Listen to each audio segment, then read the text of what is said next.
When I was a young boy, my father took me into the city to see a marching band. He said, son, when you grow up, would you be the savior of the broken, the beaten, and the damned? He said, will you defeat them, your demons, and all the non-believers, the plans that they have made? Because one day I'll leave you a phantom to lead you in the summer to join the Black Parade.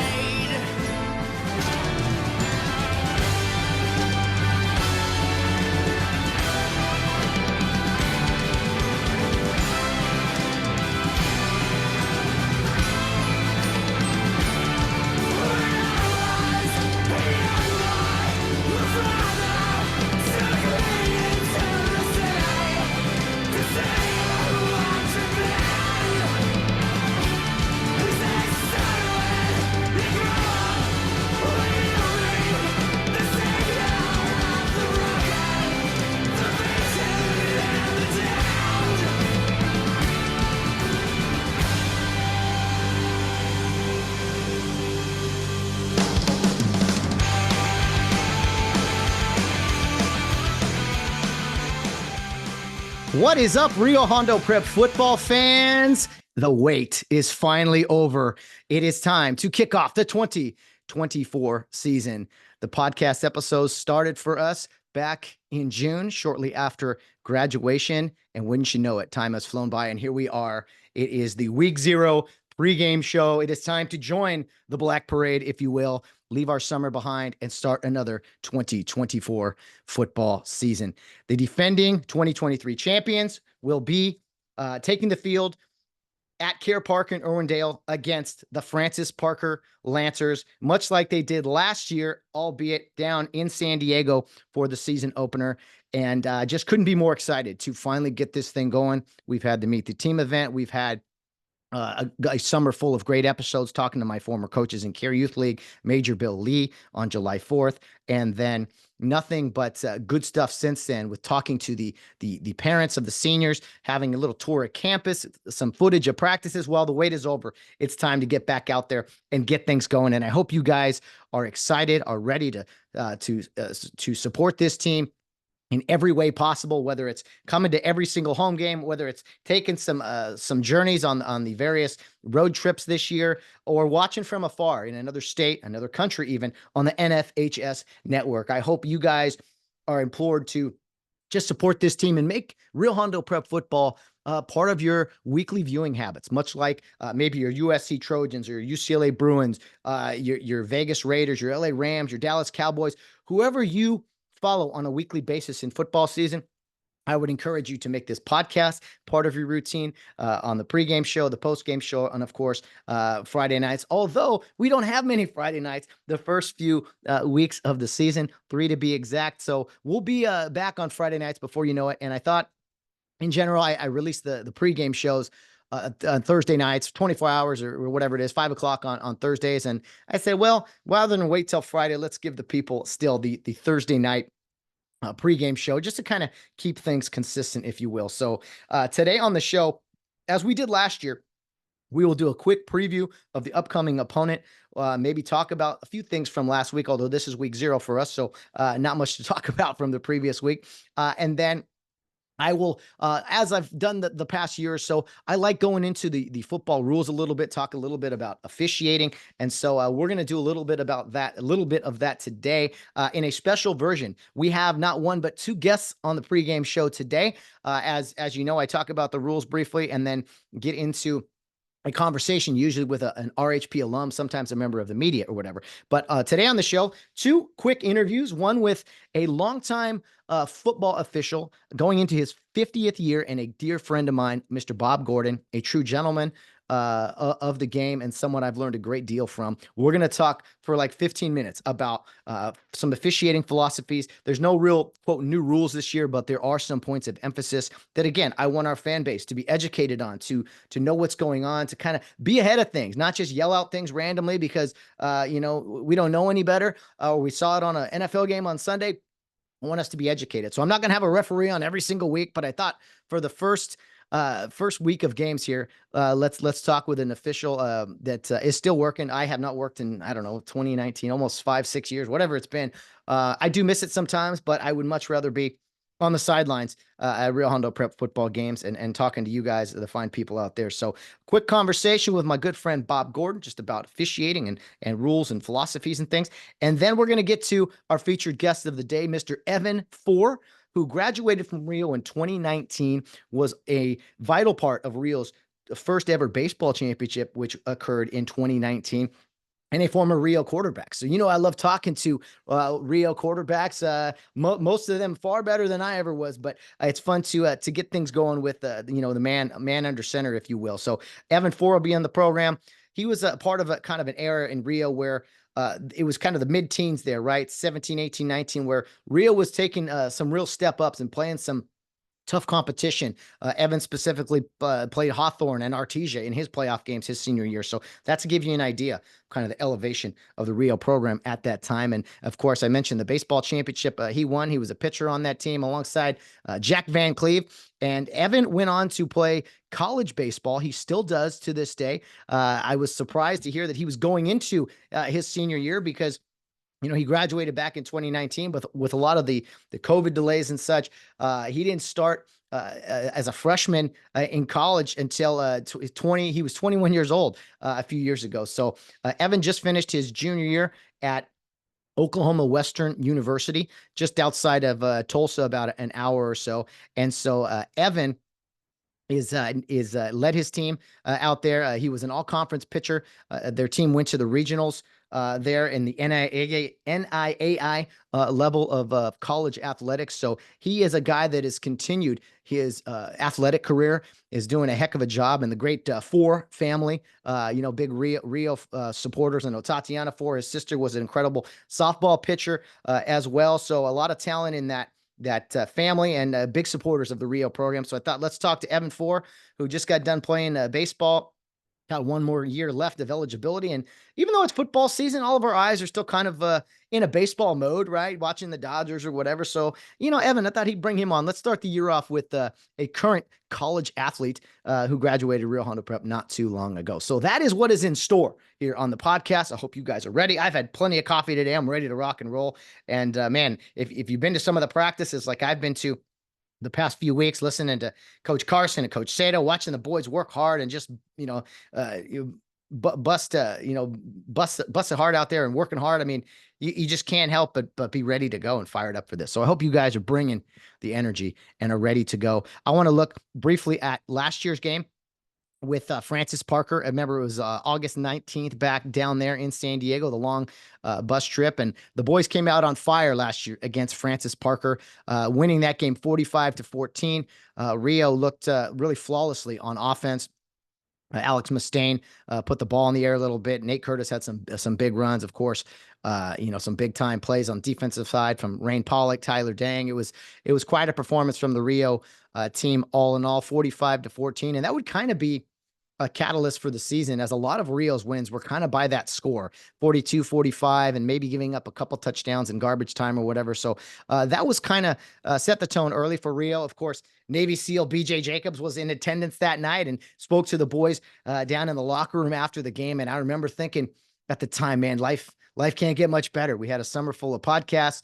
We had some great moments on the field. We got a Navy SEAL in attendance, an RHP alum, and little did I know the journey, the story that we would see unveiled in the next few months. So hopefully things get off to a good start here. It's a nice opening in the season at home, Care Park, right there off the 605 freeway. Be sure to get there early on Saturday night. No one's, I think, is working or anything. So let's have a good crowd out there. There's no college football going on to my knowledge. So I'm anticipating a big crowd from the Rio faithful out there as we've been counting down many, many months, not just since the podcast started up again in June, but, since that night up in Central California in December. I think the guys have been ready to get back at it, and looking forward to an exciting season here. Last year, Francis Parker, they went 2-8. 2-4 overall in their league play. So kind of a rough year for them. They did play Pasadena Poly as we did last year. They lost to Poly 30-27. So every year's a new year, but just some of the scores out there that I thought I'd throw out to you guys. They play in the San Diego area, so we don't know a ton of the teams in their area, but a 2-8 record, kind of rough. One thing that stuck out to me last year with the Francis Parker Lancers was their lack of roster depth, really. They did not have many players on their team, and that's not to knock anybody, because usually with Rio Hondo guys, that's kind of the case, right? You go out there with 19, 20 guys, but it was kind of interesting to see an opponent kind of have less players than us. So hopefully they bring a few more bodies this year, and I'm looking forward to the game, man. No opponent. Again, that was last year, and most of our opponents this year are teams we played last year. And so we beat most of them last year. But again, outside of league play, there's going to be guys coming back and playing us again that are ready for a fight. So I really want to see Rio get off to a good start this year. Not be sloppy. There's going to be some growing pains, of course, with maybe some little mistakes here and there. That's football. That's part of it.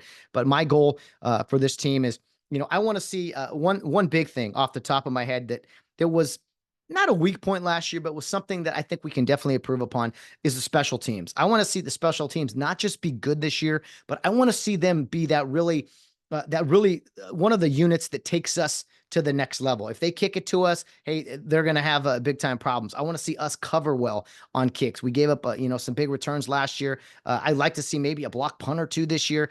And as far as the kicking game goes, field goals, extra points, we had a great kicker last year in Alex Mustaine, but he has graduated, and I think it's up next man up. And I'd like to see us have a kind of a little more flawless, consistent kicking game, if you will. So that is something I'm looking forward to. Another key this year, improvement for 2024, pass defense, whether it's more sacks, interceptions, and just limiting big plays.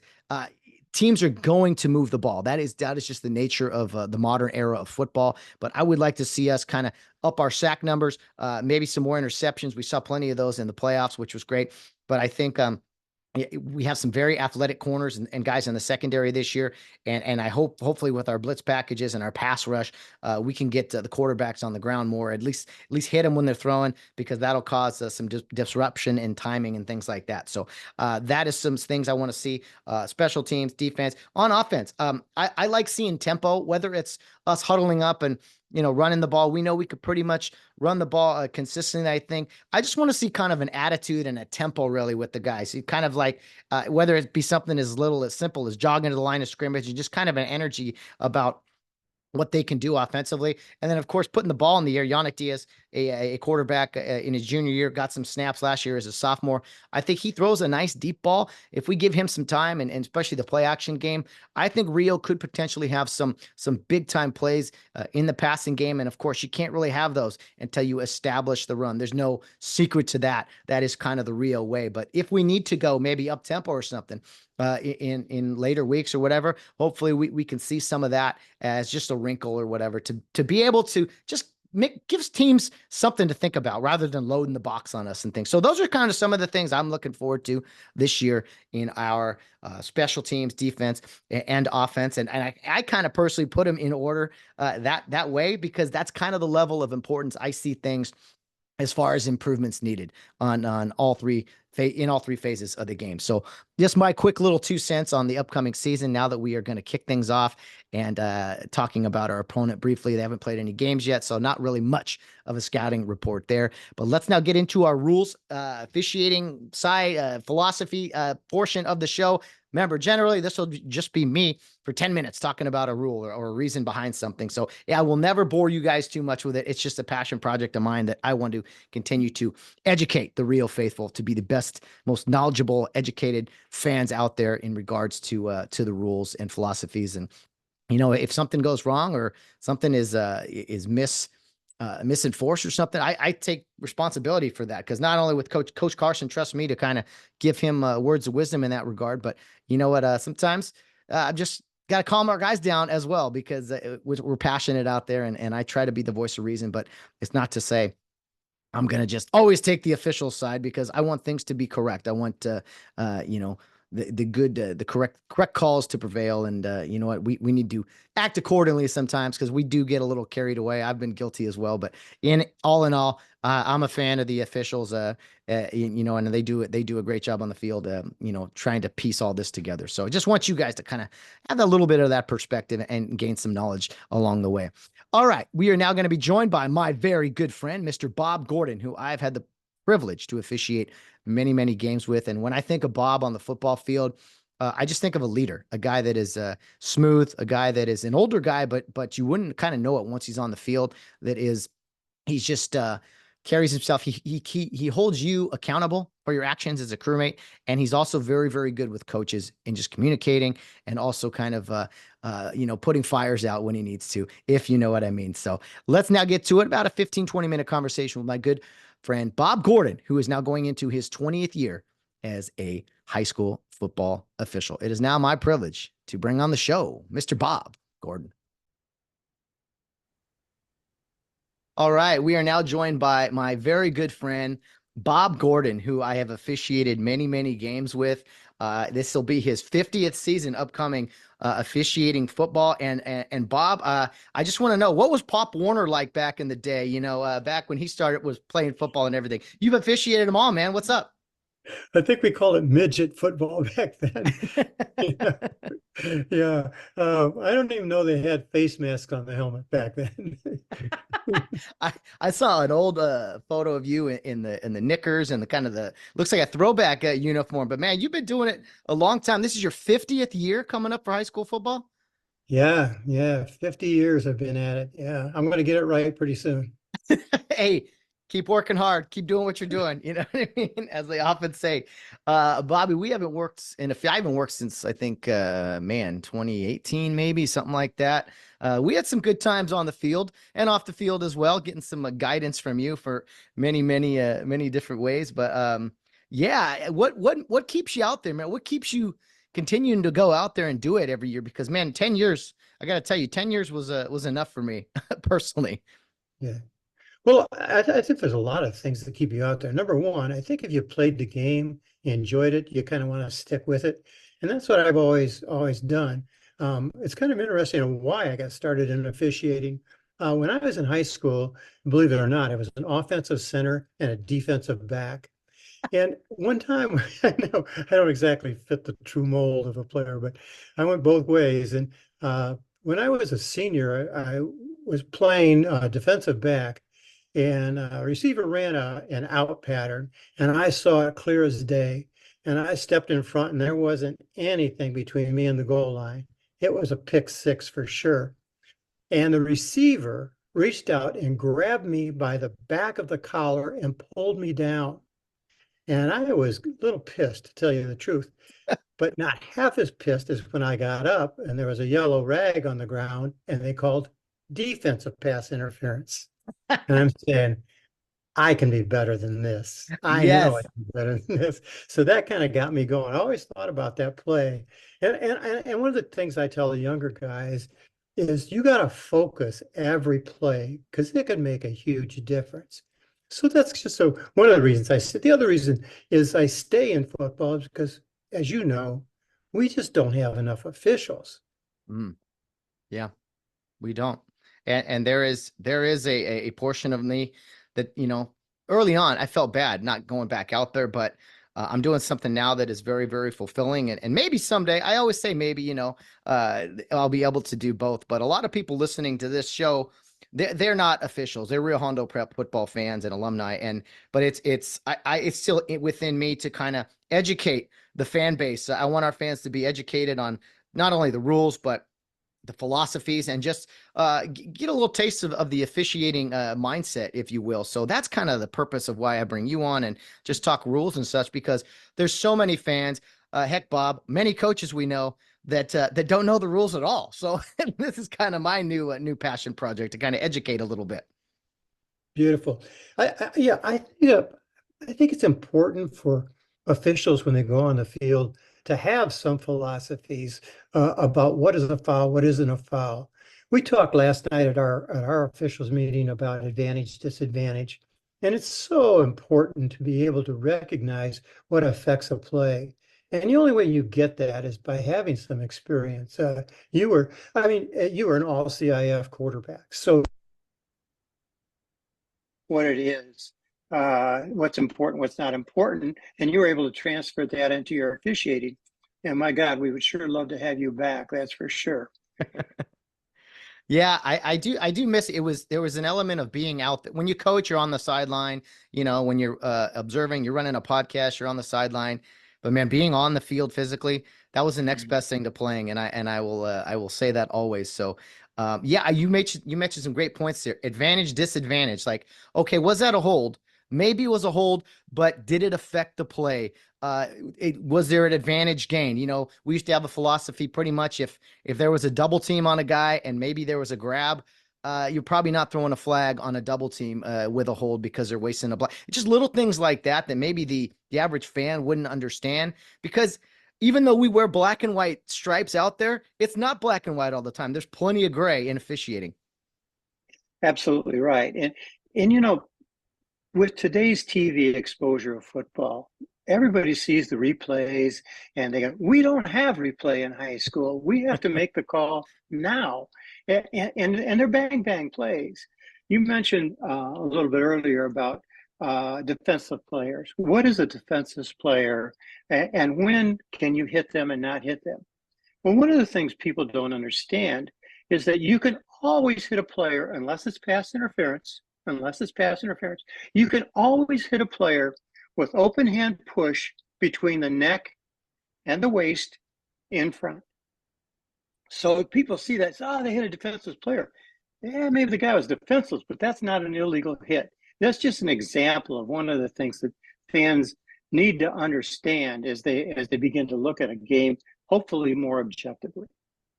And the game has never been more difficult to officiate today than it has in the past, because there's more rules. There's a ton of safety rules. Where exactly did he hit the guy? We can all agree if there's any forcible contact to the head area, that's going to get flagged usually on a defenseless player. But just for clarification, on a defenseless player, it's basically someone whose focus is on something else, usually catching a pass, throwing a pass, something like that.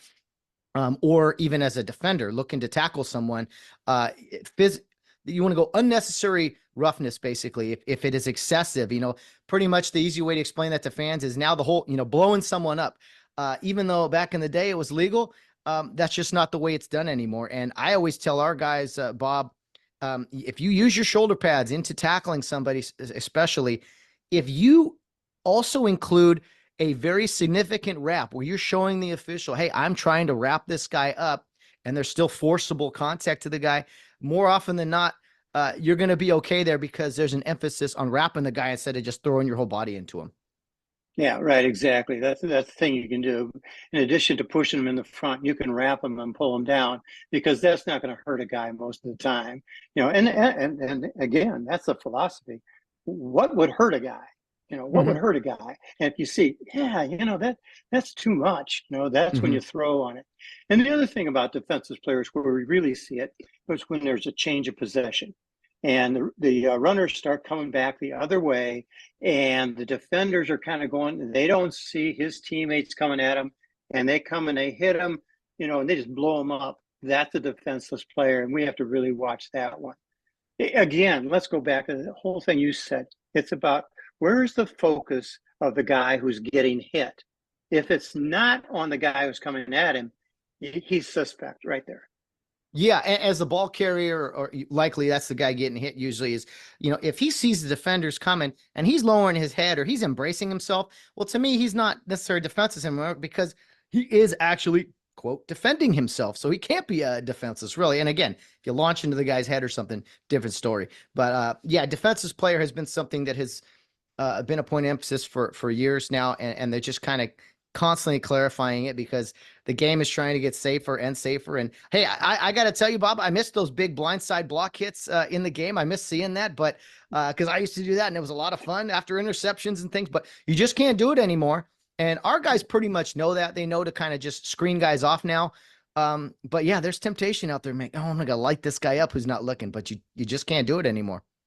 Yeah, and this will all evolve to where I mean, right now, I'm sure your guys don't block below the waist out in the open field. I mean, they've taught that now since they were playing junior All-American. You don't do it anymore. And this will all come to that. And again, it's just for the safety of the players. Absolutely. Absolutely. It's a two-way street. And hey, we're usually undersized team anyway. So yeah, it's to our benefit if you really break it down. A couple other points of emphasis this year. One is mouth guards. You know, you need a mouth guard out there, but you know, these guys, they watch TV and they see NFL guys who, you know, have a mouth guard that's dangling. And then you're like, put the mouth guard in. Like, I got one in. So, but a big thing, you know, it's all style and adornments now with high school kids. You know, you and I were each high school kids at one point trying to, you know, get style points, but point of emphasis this year is even if you have a mouth guard in, you can't have one dangling, or you know, it'll be asked to taken off or whatever it is, right? So talk to me about that and just you know, seeing guys with extra mouth guards or whatever. Yeah, they think that mouth guard hanging down is just cool, so they wear it and stuff like that. But I don't want to make too big of a deal of this. If I see it, I say, put your mouthpiece in. He says, I got another mouthpiece in. I'll say, you're out for one play. Take the dangling one off. That's all we're going to do. We're not going to throw a flag and penalize them on that. We're just make it right. It's the same thing with kids wearing the bands on the arms. You know, they look cool and stuff like that. For some reason, they won't let them wear it. So we just send the kid out and say, take them off and come back. Yeah, and Bob, you know, some people, I hated enforcing stuff like this because I'm not the fashion police out there. But why is it, do you think CIF or NFHS, whoever does make the rules, why is it such a point of emphasis with how kids look without the little wristbands or without the extra mouth guard or whatever? The answer is that the word is uniform, and uniform by definition means all the same. And that's what they want the kids to look like out on the field. They want them all to be the same. They want their socks to be the same. They want them to cover their knees, which is really another sticky point with us. But they don't want any of the adornments on. Again, it might go back to some of this political correctness where a kid will wear an armband that might have some wording on it that would offend, you know, somebody. I think that's part of it too. But let me just go a little bit more about the uniform. As you know, this year there is an emphasis on the uniforms that they have to be different. The visiting team can no longer wear gray or yellow. They must wear white. The visiting team must wear white. The home team must have numbers on their jerseys that are completely distinctive from the rest of the jersey. In other words, you can't have a sublimated number on there that's outlined in white. That doesn't work anymore. So hopefully Rio Hondo has got the right uniforms. I hate to have to go out and buy new ones. Yeah, I think we used to have those black numbers on black jerseys with a outline of white. So that's an example. Yeah. And you know, I think that's an unfair advantage too for like film and scouting. Like if you can't quite tell what numbers who, I mean, so that's kind of philosophy wise there as well. Yeah. And the fashion police thing, I'm always telling our guys, you know, knee pads, you know, you got to cover your knees. Oh, the pants don't fit. Okay, well, you got to get pants that fit. Like they see college guys on TV and they want to be like them. Because I would just hate to be in a situation in a playoff game or something where it's like, you know, 4th and 1 and your knees aren't covered. Hey, you got to go out or whatever. But so it's down to safety, and that doesn't mean our fans should be screaming at the officials about, hey, their knees aren't covered and stuff. It's just like, okay, can we let's just make things what they're supposed to be, right? Right. And here's how we're going to handle that. If the kids come out and they're improperly dressed, have the wrong uniforms on, we're going to assess 1 UNS penalty against the head coach to start the game. And then from that point on, we're just going to play the game. And after the game, report it to the CIF and let them handle it. Okay. A UNS being an unsportsmanlike penalty. And would that count as one of the potential 2 unsportsmanlike penalties that a coach can get before he is ejected? Great question. The answer to that is no, it does not. Okay, so he can get that, and if he's in a really bad mood, he can get he can get one more free one before he's ejected. Hey, Bob, That's I'm the baseball guy. I'm always thinking about ejections. One step ahead, right? yeah, right. We have a unsportsmanlike penalties or technical fouls in like basketball. We had to get a stern warning in and then throw the guy out if he required it back in baseball. So it's a little tougher times to be to use your people skills in baseball. You got it. Yeah, yeah. So we're going to work. We're going to work with the teams, and we don't. Again, let's play football and not worry so much about uniforms. Let them play. I've heard that somewhere. I believe that's a big time philosophy of Foothill Citrus. And Bob, one of the other points of emphasis we want to get to today is just formations. And, for those that don't know, a legal formation in football, you can have seven on the line, at least seven on the line, and 4 in the backfield. You can have more in the backfield if you want, but say you have 6 on the line and 5 in the backfield, that's an illegal formation. And so they're really trying to clean this up based off of, people covering up the tight end or having too many the tackles in the backfield. So that is a bigger point of emphasis this year as well. And what is the reason for that? Just to kind of clean up kind of the little things in the game? Yeah, it became pretty hard to officiate. One of the things we want to look at in formation is what we call the tackle cheat. And that is in a pass situation. Oftentimes you'll have one of the tackles, try to get it more than a little bit, about a yard off so that they can get a little head start in there to get into their blocking position. They have to be on the line, and we're going to emphasize that this year too. The other thing you mentioned, which is right on, is covering up eligible receivers. We've always tried to pick that up. We're going to be a little more vigilant on that. We do have a philosophy, as you know, put them where they're supposed to be. In other words, if 2 wideouts come out, one of them we know is supposed to be off the line, the other one's supposed to be on the line. If it's close, let it be. We know what happened. And the key for us for that is, what is the defense doing?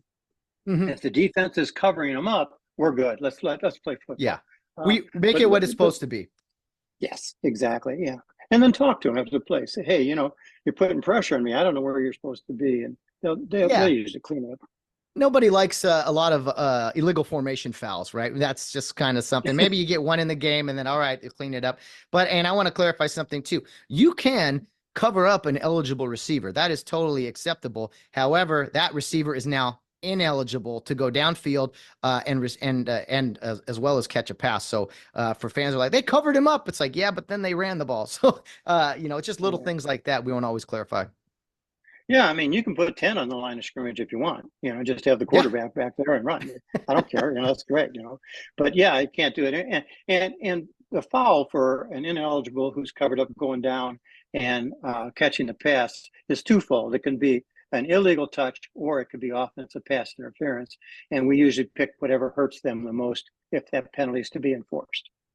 Gotcha. Yeah. And some teams, they run unbalanced where the tackle is the end of the line. Tackle is, with an eligible number and everything. And there's 3 offensive linemen on the other side of the ball. So things like that really, and teams will do, and that's a legal way to, have an eligible receiver. And that when you do that, say you have that tackle eligible, who's technically the tight end now, and that flanker is anywhere near the line, because that's kind of a, advantage disadvantage thing, right? Where you're trying to be sneaky, you're going to be probably officiate a little more tight on that because you're doing something that's unique and trying to circumvent the rules, if you will. Exactly right. Yeah. And the other thing that your fans have to know is the fact that a person has to be eligible both by position and number. Yes. So if number 79 is on the end of the line, he might be eligible by position, but certainly not by number.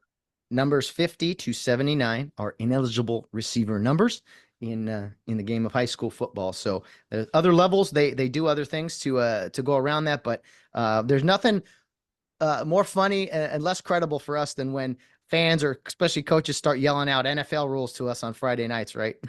Yes, exactly. Yeah. We are trying to incorporate the signal now where when the referee spots a man, and say a number 79 in an eligible position, but obviously an ineligible number, we rake our hands down our chest and point to that guy to let the defense know that too. Interesting. Okay, interesting. And I know again, this is you and I are come from the Foothill Citrus unit, and there's other units out there that they'll cover our games. But just kind of, I like talking to the guys I know and the unit I know best. And so, is there anything else, Bob, off the top of your head before we let you go, just about officiating? I mean, 50 years of experience for you, and now going into another season, and we've talked about the points of emphasis, but I don't know if you could, if you don't have anything else, just kind of sum up what's great about Friday nights and just officiating football in general. There's nothing like Friday night lights. Get out there on the field and be part of it. I don't understand why more guys who love sports, love football, don't do it. They would really enjoy it. And one of the emphasis I want to make to all seniors who are playing football, if you love the game, when you're done playing, think about officiating, because we could sure use the help. Absolutely. And just I will say, when you do start it, be patient. Don't worry about getting yelled at so much. It's going to happen. But any mistake you make on the field, I guarantee you, Matt Hershema here has done it on the field. And Bob Gordon, even though you've been perfect for, we'll say, 40 of those 50 years, you've made a few mistakes too. So it is totally natural. You got it, brother. Bobby G, I miss working with you, man. I'll see you out somewhere at a football field somewhere this year. But thanks for taking the time to talk with me about some officiating and rules, philosophies. You got it, Matt. Anytime. Take care. Talk to you soon, Bobby. All right. Thanks to Bobby Gordon for coming on the show. And just, man, when I talk to my old officiating friends, it just takes me back. And I love those guys, man. Spent a decade with most of those guys, working some football games and sharing laughs and arguments even after games regarding things that happen on the field. And yeah, there's nothing like it, man. I encourage anybody to take it up, give it a try. I know my good friend Todd Carson did it for a year or so, and he really enjoyed it. You see the game differently and put a little pressure on you too. And I got to tell you, the money they're making these days, man, it gets me more and more encouraged to possibly go out there again at some point, because the money has gotten a lot better. And yeah, it's a fun time. And yeah, I talked before about needing a break from it all, because I did it for so long and so many different sports. But high school football, of all the sports I did, professional baseball, college baseball, basketball, just high school football was hands down my favorite, even over some of the college football stuff I did. So great camaraderie. And yeah, just the high school game is a special place. And that's why I like to find myself on the Rio sidelines on game weeks. It's you all know, as high school football fans, it's a special environment for sure. Thanks again, Bobby G, one of my dear good friends and a guy that I have tremendous respect for. Our next guest on the program today is kind of the polar opposite, not an official and not an older statesman of the game, but a younger guy who's actually still playing college baseball after a great career at Rio Hondo Prep. We're going to be joined by Evan Foor, who I mentioned was a big part of the 2019 baseball championship for Rio Hondo Prep. That banner hung up there a long time in the Stiver Center as our most recent championship before the 2023 football championship that we just hung up there. So Evan has had a great career at Oklahoma Wesleyan University. He has been an all-conference pitcher there recently, and I want to read some of his stats here. 3.8 ERA, a 9-3 record. This is all last year. 15 appearances. He started 14 of those games. So 9-3 record is pretty darn good in 14 starts. He had 3 complete games.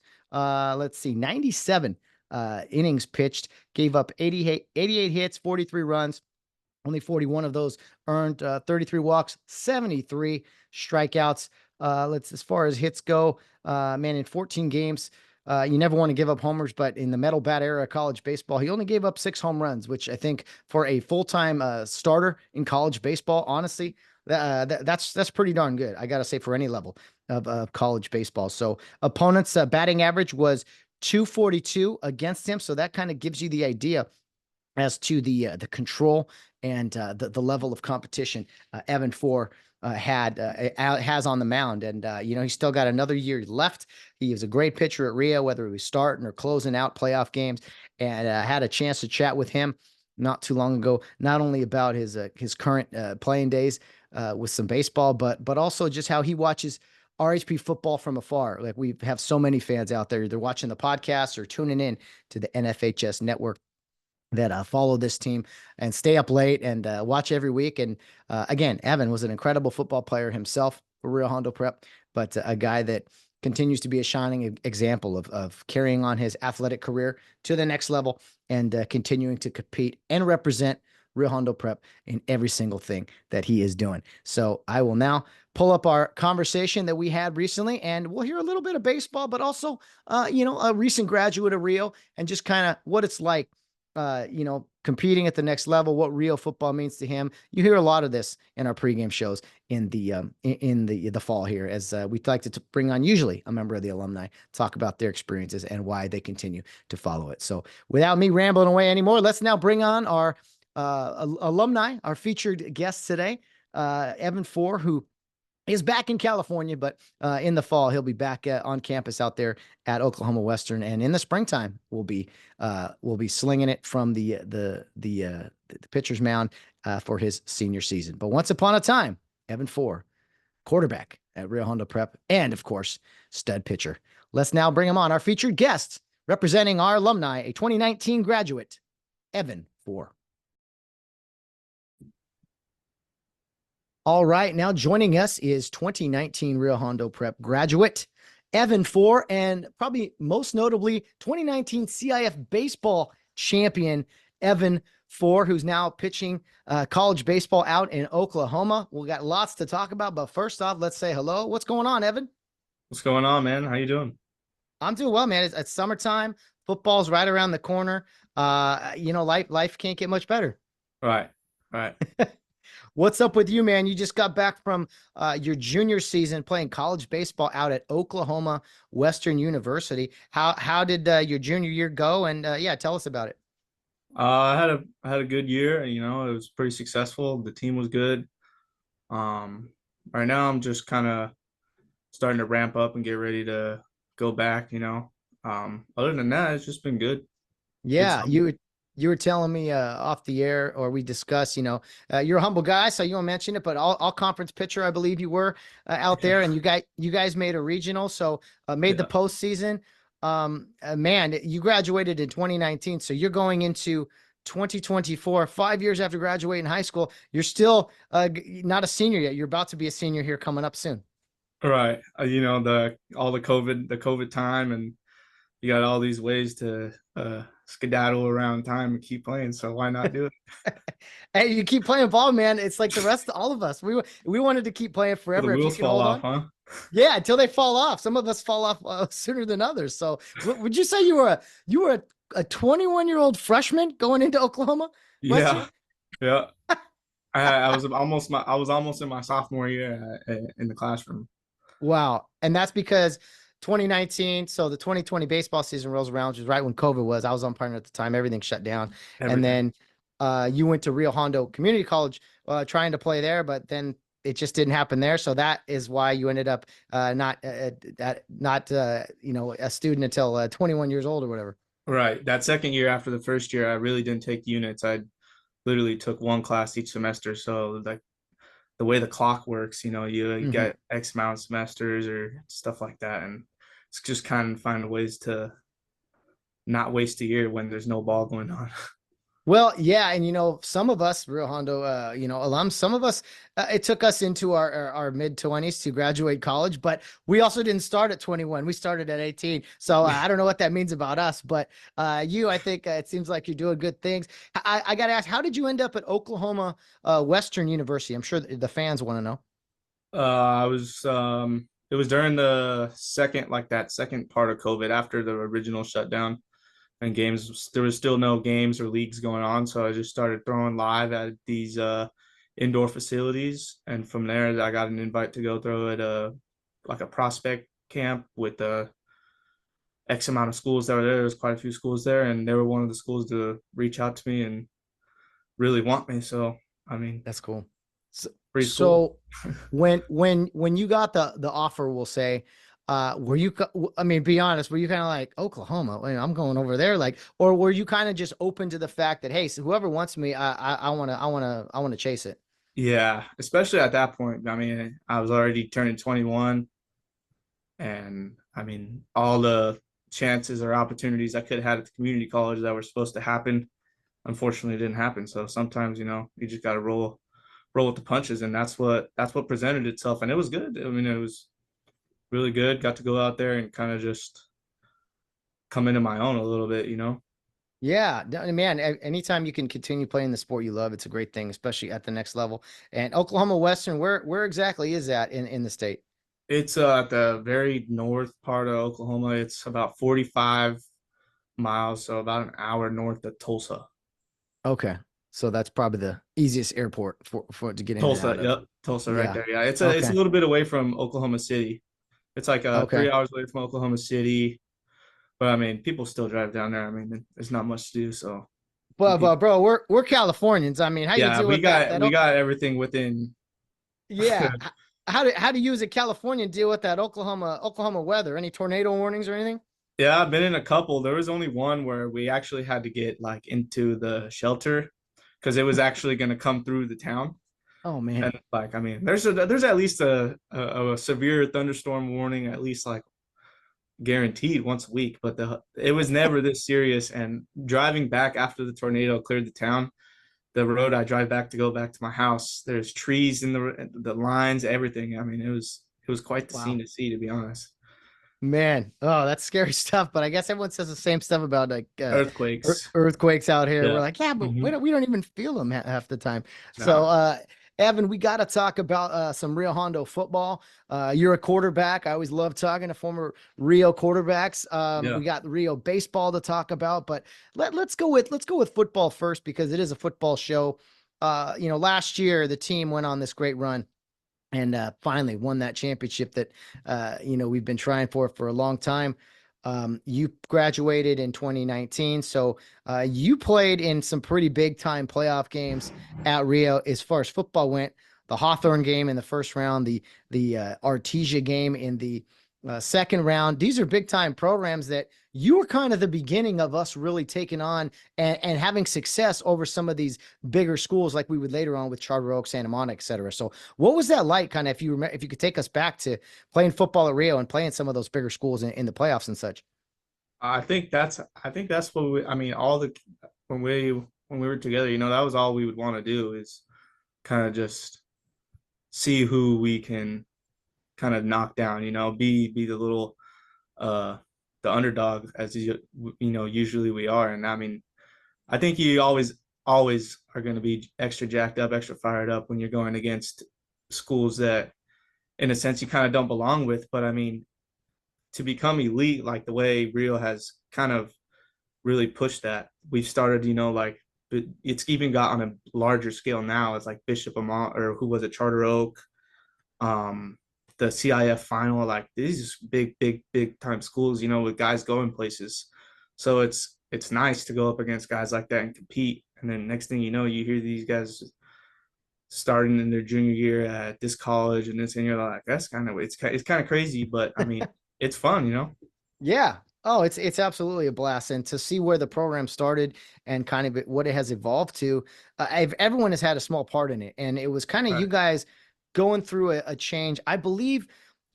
Did you have the privilege? You played for Mr. Drain as a head coach, and then Mark, or had Mark taken over full time before that? Yeah. My junior year, I believe I played. It was for Mr. Drain, and then Yeah. my senior year was Mark's first year. I remember it was right around that time. Yeah. So, I mean, if you could, both of those guys as head coaches, Great I head didn't prep you coaches. for Yeah. this. Yeah, talk to me about each because I played for Mr. Drain. Mark was a young guy when I was starting, so Yeah. I love them both. But if you could, your experience with Mr. Drain and then Mark Carson the next year, did you guys, as Mark was the assistant, you guys kind of know? Okay, yeah, we know he's the guy, or was it kind of different seeing Mark in the head role?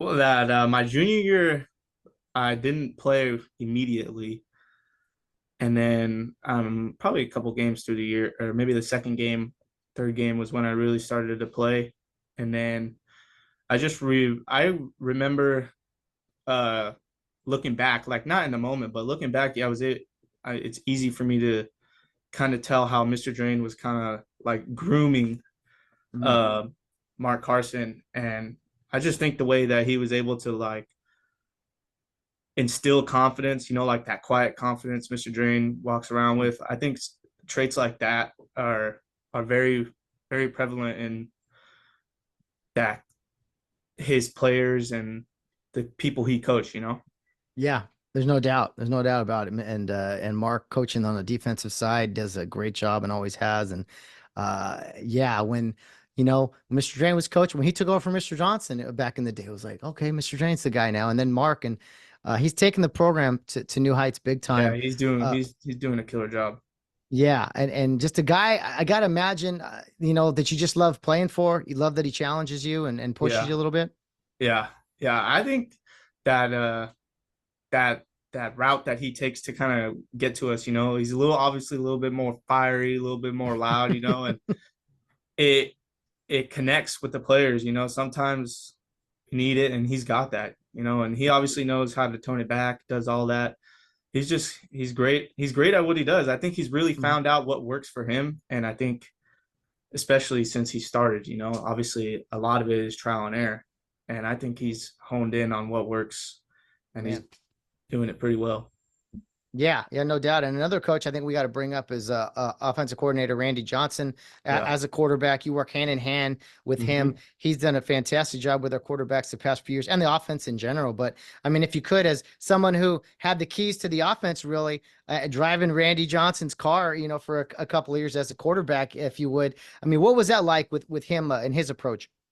It was fun. His approach was good. I liked how, as we grew like together, our relationship got stronger. We were able to kind of find these different like nuances and things like that worked. It was fun because you kind of felt like, I mean, it really didn't feel like we were in high school, like the way we were going over the offense and stuff like that and watching film. And I think I really took to that when I was younger, my freshman year, because I got to watch Clark and how him and Clark work together. Obviously they're related, but the stuff they were talking about and like all the different signals and kind of getting more freedom as he got older, I thought that was something to work to. And I mean, yeah, it ended up working out pretty well. Yeah, he trusts you the more you earn it. And Clark Bowling, another great Rio quarterback. And now the play-by-play voice of Rio Hondo football. Tony Romo. He's the Tony Romo. Oh man, we can't get his head too big up there, but no, we love him and Kyle. That's hilarious. That is good stuff. Got to get him back on the show soon. But as a guy far away, most you're home now, but out in Oklahoma, I mean, how much are you able to follow not just the podcast but the team in general? I mean, is it still pique your interest every Friday night? Oh yeah. I'll text Mark, JT, one of them, usually big games, but as far as keeping up, I'll buy the stream on when it's on NFHS or when it's on Facebook, I'll watch it. And I got a Roku TV, so I just get it on my phone and cast it on and just sit down and watch, You gotta love it. Oklahoma. Yeah. So what are you looking at? 9 o'clock kickoff on Friday nights sometimes. Yeah, that's the only downer. The Dodgers, everything, all these teams over here is 10 o'clock start. Lakers 10 o'clock start. It's crazy. Clear your schedule for sure. No, that's cool, man. I mean, you were a guy that a special era, really, kind of those mid to late teen years of Rio football, where championships weren't being won, but kind of the bricks were being laid, the foundation really for us climbing to something special. And I think you had a big part of that. If you could talk to me about some of your teammates, we mentioned coaches already, but in that era, some of the guys who were big time players alongside you that, you went to battle with every Friday night. Yeah. I mean, I remember kind of years leading up, or my very first year, my freshman year, the line was pretty big. I was like Hayden Weidman, guys like that. So, and then my sophomore year, junior year, we kind of had a smaller line, and that was full of guys with like Jeffrey Lee, Bailey. These guys were a little smaller, but they were fast, and I mean they were very effective. I got to play with Mikey. Mikey Saw was a killer out there. Jake, and then my senior year, I remember the line was like full of the Lions. Jake Lyons, yeah. Morgan Carhart. Morgan. Oh yeah. That's a big time line. It was a good line. And then obviously the skill guys, Gio, he was young, Bryant, Alex Eskiaki.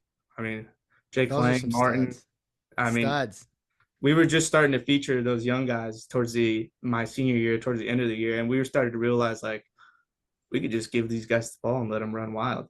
Like that was like the birthplace of JG.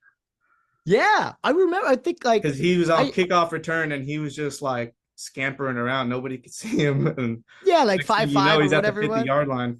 Yeah, I remember I showed up at that Hawthorne game, your senior year, I think, and they put this little running back in. You guys had a little bit of a lead, and you could barely see him. I'm like, he's a freshman. He looks like he's gonna get, knocked over and broken, but dude, tough as nails. Wow, JG, Jonathan Guerrero. So I got to play with quite a few really good football players, man. No doubt. Alex Vasquez, right? Alex Vasquez, yes. He's still playing college great. football? Yeah, I just saw him recently, yeah. Where's he at? Mercyhurst? Mercyhurst. I think they just switched to FCS, I believe. Okay. So he's playing 1AA ball, basically. Yeah, he's playing good ball over there. He's a big dude, man. He was a great tight end, great football player. A lot of years at Citrus, and big time baseball player as well, which we got to talk about that magical 2019 baseball championship. Rio had never won a baseball title before. Been to the title game, great playoff runs, and you always need at least two good pitchers on a baseball team in high school. For sure. And you and Jack Van Cleve kind of led the way during that playoff run. Yeah, that was a fun time, man. It was a fun time. That was awesome. I remember going there my first year, and Todd was the head coach, and he'd always talk about how we had never won one. And I mean, lo and behold, it just ended up working out that way, Yeah. No doubt. You guys are stud pitchers. And then that offense, I remember, was really explosive. I need some power bats in that lineup. I think we mentioned Alex, and who else was swinging it? Jake Lang could smash the ball. Jake Lang smashed it. Ball flew off the bat there. And then you guys had nice playoff run. And then I remember I was at the semifinal game at St. Anthony. Yeah. And someone hit a home run to give us a big time lead. But I actually hit that home run. That was yours? Nice. That was the only one I've ever hit, man. Ever. Really? I never hit one in Little League, nothing. In the semifinal you come through? Oh, and that's awesome. I remember it so vividly. Obviously, it's my only one. I remember Mark, it was 3-0, and he gave me a green light. Coach Carson just knows what he's doing. Look at that. That's fantastic. You're sitting dead red. You put it where it's supposed to be. Good stuff. Good memories. And then played the CIF final at UC Riverside. Right. And I believe I was watching it on the computer. Didn't you guys get down like 4-0 or something? Yeah. I gave up 4. I gave up a 4 spot. Yeah. 4 in the first those guys inning. could hit the ball. I mean, they were hitting the ball like obviously that stadium is a graveyard. Yeah. And so we're playing. I don't know. We're not playing in. We're not playing deep, and the ball is just like burning our outfielders. And that hadn't happened to me in a while. So it was. But you settled down. The boys came back. The rally, right? The opportunistic offense, really, and we kind of changed our offense towards the end of the year, and that's what it really took off. And the playoffs, it was usually you started, went 4-5, and then Van Cleve would come in and close it, right? Yeah, either or. It kind of went the other way around too. Back and forth. Randy Johnson, Kurt Schilling, whatever. Just mix it up. Now we got to mention he's a football coach on the team, and you mentioned him a little bit ago. JT Parker, the assistant coach on the football team. He was the head coach of that baseball team, and Mark was there too. But like, as far as JT, and I don't know how much strategy goes into baseball. There is some. Ultimately, it's up to you to hit the ball, catch the ball. But yeah, what was JT like as a head baseball coach? I think as far as like what makes good baseball coach is like, baseball is a sport where consistency is not granted, right? So someone that's just kind of stays right here, even keel, And JT was really good at that. We were fighting to get in, and he kind of found out what we needed to do to score runs because we weren't scoring runs. And we did this like with a couple games left in the regular season, and it changed the game. He's done a really good job. I've known JT on the baseball side since I think my 7th or 8th grade year on like one of these trips where I went with Todd, and that's where I got to meet JT. And JT, I've always been very knowledgeable of the game. So me and JT were able to hit it off in the sense of that. And then I found out he has all these gloves and all that stuff. And then for it to come full circle and him be the head coach of that team was pretty cool. And you mentioned him earlier, but he's the brother of head coach Mark Carson and a dear friend of mine and yours, Todd Carson, who was coaching Rio baseball for some time, and I know that was a real big dream of his.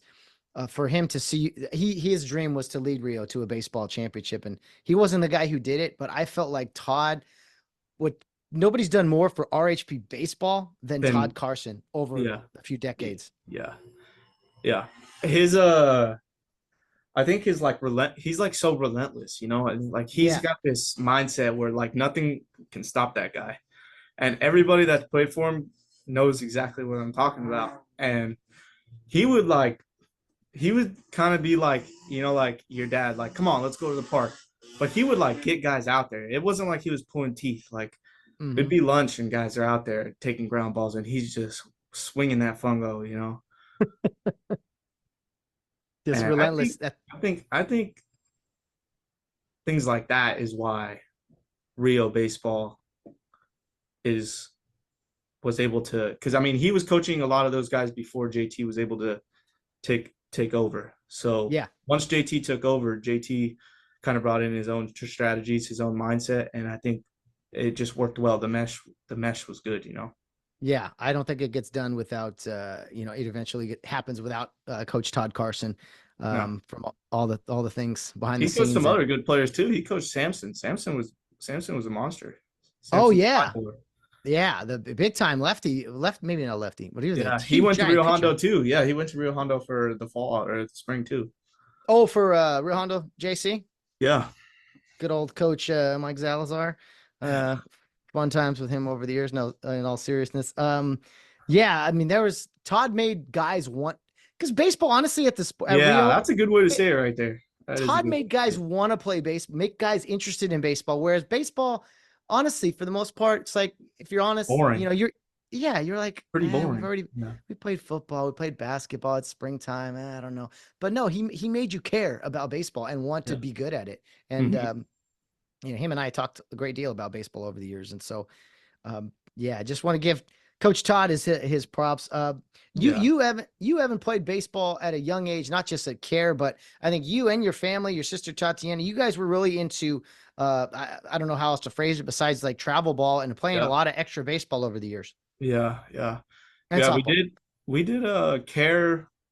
Like I said, I think up until like fifth grade, we played all three, or we played football and basketball. But we would it started. We would just go play little league, and then from the little league, we kind of found this group of players in little league, and that's how we kind of first started the travel ball as well. For my sister, she was playing in the little league, and then kind of each league kind of has its own travel ball teams. And the next thing you know, you start meeting parents, start talking to parents, and the next thing you know, you're on a different team. And I mean, that's kind of how it worked. You would play on a team for us a whole summer, and that was really when travel ball time was. It was really throughout the summer because during school it was a lot harder. That's when little league was, and so during the summer, that's what our summers were full of was travel ball tournaments. Palm Springs, Vegas, Yeah. a lot of cool And did, stuff like that. and did you do that all through like junior high and portions of high school? And if you did, how Yeah, were you I, able to balance it all? I did it all the way up into high school. Wow. Or yeah, all the way up into high school. Every summer pretty much. And And I yet you're still doing real Hondo stuff, or you're kind of just trying to balance it all out.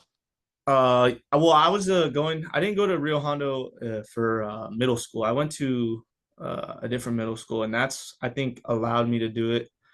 Okay. Probably allowed me to do it easier because if I was at Rio throughout junior high, I definitely wouldn't have done it, and that's why I definitely didn't do it when I was there in high school because I mean the summer you're working out football, and then football Yeah, really just rolls into basketball. So it sure does.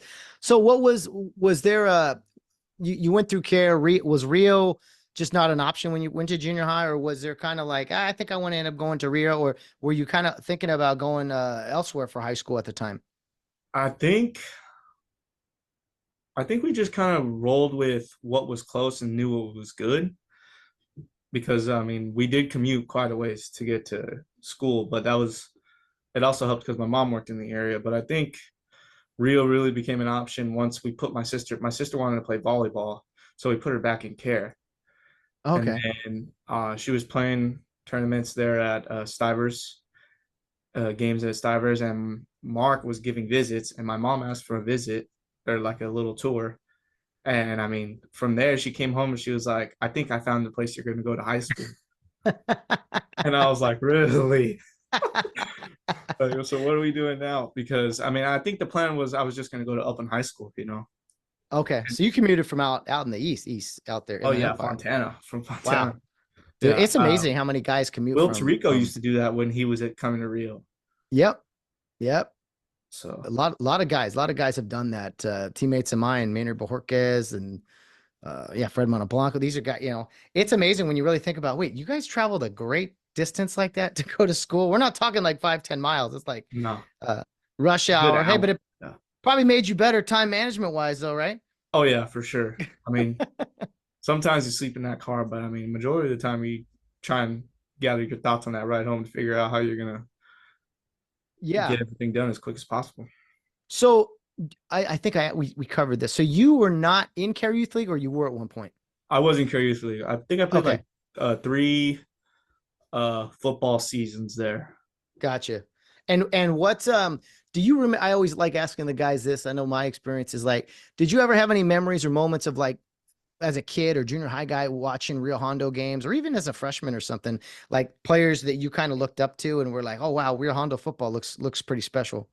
I'm trying to think, because I wasn't really, I didn't know that Care was with the high school then. And I Mhm. didn't really know that until I got there. And so once I got there my freshman year, I was like, I started to find out about like the history of Rio Hondo Prep and kind of like what the sports were, what was good, baseball there. Y'all told me baseball was not so good. And then I started to find these people that, I mean, made a big name for themselves at that school. And some of those people are like um, Colby Rivera. Colby Mm, Rivera, yeah. Domenico, quarterback, of course. yeah, Domenico. Ooh. Domenico Chico. I said Clark. I liked watching Clark play. I mean, and I was Mhm. just like a ball boy, So I would like play catch with him a little bit before, and then he'd break off and go, run a little bit of plays on air. But um, the That's cool. Tycho brothers were special. They were really good. Dude, you got They that were right. really good. They were really good. Oh, special. I Special is a didn't great way to put them. see any video or anything like that, but that whole like era where didn't they go like back to back or something like that?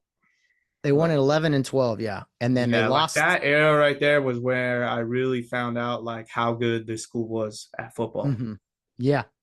And that's where I kind of realized like what the standard is, like winning is kind of it's just a thing. Like it just happens, like we Expected, just yeah. win. Yeah, we just win. And that's why I realized that this school is really good. And I wanted to stay. I haven't asked many guys this, but since you kind of recently played 5 years ago, maybe you still have this. And as a quarterback, um, I'm sure maybe your mind is prepared for it. But do you have a favorite play from your time at Rio Hondo Prep? It could be a touchdown pass, maybe something a teammate did, maybe a meaningful play that was a little scary. Whatever, anything. When you think of your playing days, you think of. Hmm.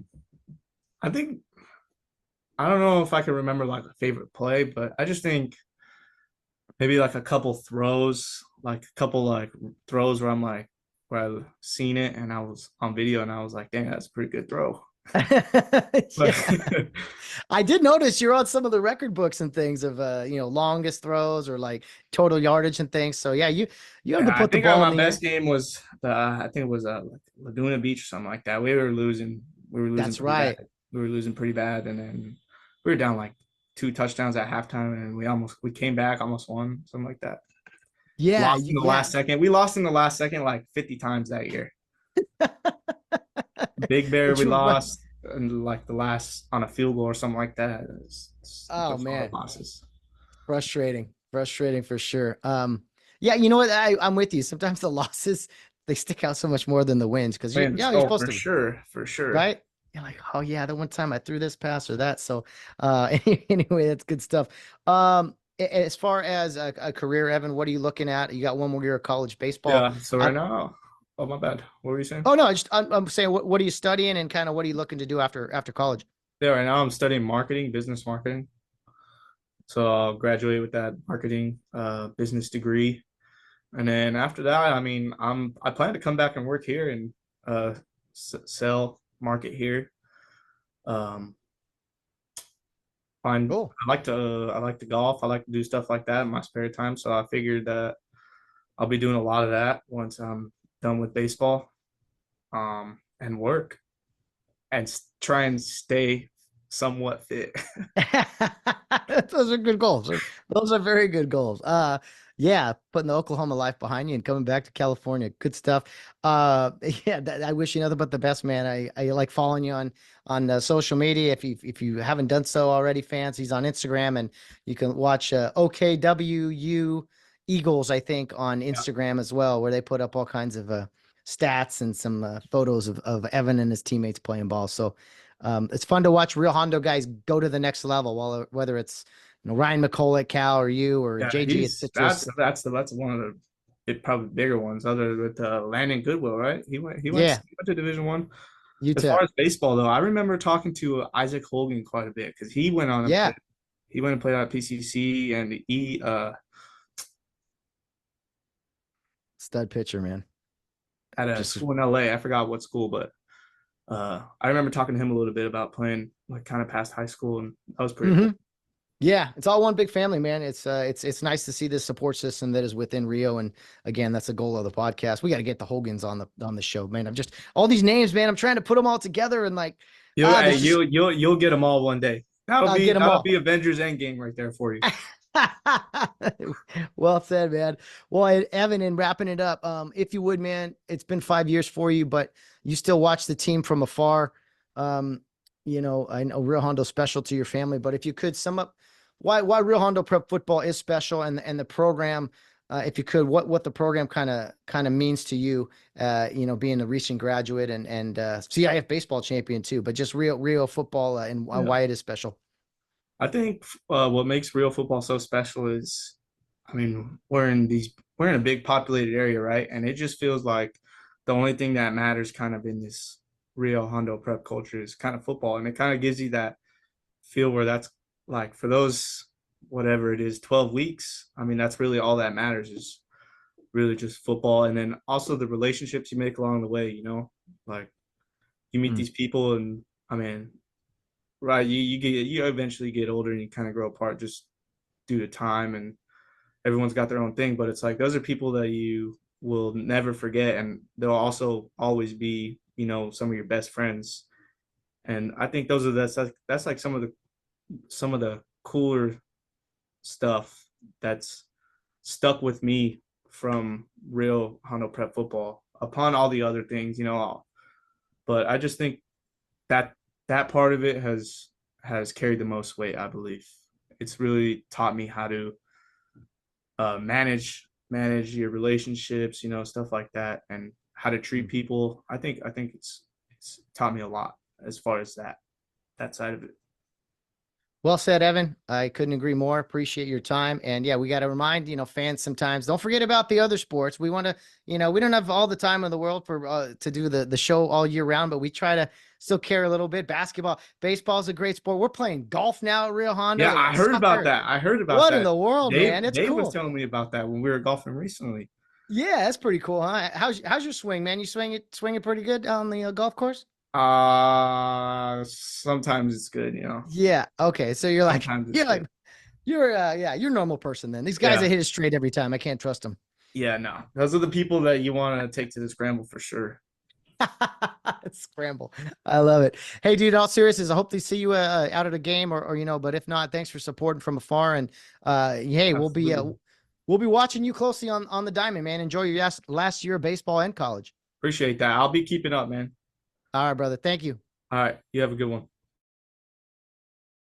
Well, I say it every show after some of these interviews, man, but are you ready yet? Are you ready to go? I sure am. Thanks to Evan Foor for that fun conversation about, Rio Hondo Prep football, college baseball, his experiences and everything. I think the young men, sometimes they look at the older guys maybe and they're like, oh, that was a long time ago. But if they look at kind of these younger guys that recently went through the program, maybe get a little better grasp and understand that, man, to embrace this time now, because there's bigger and better things, of course, after high school football, but when you're in it, man, it's life or death. And so, thanks again, Evan. I want to offer some words from Coach Carson. I asked him about Evan Foor, and the first thing that came to mind regarding Evan Foor was a gamer. He was a tipped ball away from perhaps leading us to a CAF championship. He always begged to play defense. He was a great linebacker, but we didn't let him until the playoffs because he was so valuable as a quarterback. Evan and I are a lot alike. He loved competing. I love competing with him no matter the sport. I think of him as a friend now. So Coach Carson, high praise there to Evan Foor, just giving you guys an idea of the relationship there. And yeah, I was, man, 2019 or 2018 football season, I think, when they beat Hawthorne, and then Evan was leading the charge against Artesia, a comeback for the ages, under a minute left. And unfortunately, a pass near the goal line got tipped and intercepted, and our season ended. So, but Evan Foor, an incredible competitor, great example of Rio Hondo Prep alumni, and wanted to start the year off with him. I have some other alumni in the near future that I've recorded with that we're going to have on the pregame shows. So I hope you guys are ready to go and ready, not just for the games, but the rhythm and the routine of the season. The pregame shows where we will hear from alumni, the postgame shows where we will hear from Coach Carson and a player each week. I mean, it's hard to believe it's here. We've been talking about it all summer, and let's go one more time. This started as another podcast in 2021, following that group of guys, and then 2022 with the new branding, led by Ryan McCullough, that team, and a bunch of freshmen.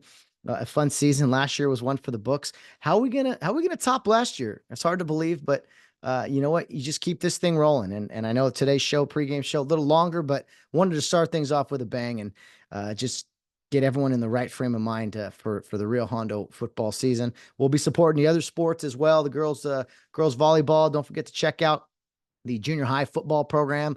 They're playing on mostly Saturdays too. So a lot of great RHP athletic content, but it's all about Rio Hondo Prep football from here until we're hoping around Thanksgiving or even a little bit after that, if you know what I mean. Hope you guys are ready. It's time to say goodbye to summer and to join we'll call it the Black Parade, the Rio Hondo Prep, red, black, and white, but usually that all black at home, and to get this thing rolling and to leave summer behind. Yes, we got to do school again too, but school means football season, and nothing wrong with that. So to the seniors out there, God bless you, and enjoy every second, because this is going to go very, very fast. To your parents out there, same thing.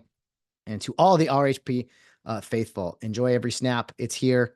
And we wait for it all year, and you blink and it's gone soon. So get out to games, follow on the video, the social media platforms, the Instagram, the NFHS network. Do me a favor, everyone out there, tell one friend, tell one family member to subscribe to either the YouTube or Rumble channel, to follow on Facebook or Instagram. Share this thing just a little bit, and we can continue to grow big time. And we're still always going to be that little school at 5150 Farnham Avenue, but I think small schools like us can make big things happen, and that is in the near future. The future is now, as they often say there at Care Youth League. So looking forward to it, guys. A charge to keep. I have a charge to keep. We all have. I hope you guys will embrace this season, this podcast, and this football team, because they represent so many of us, our families, our friends, our alumni.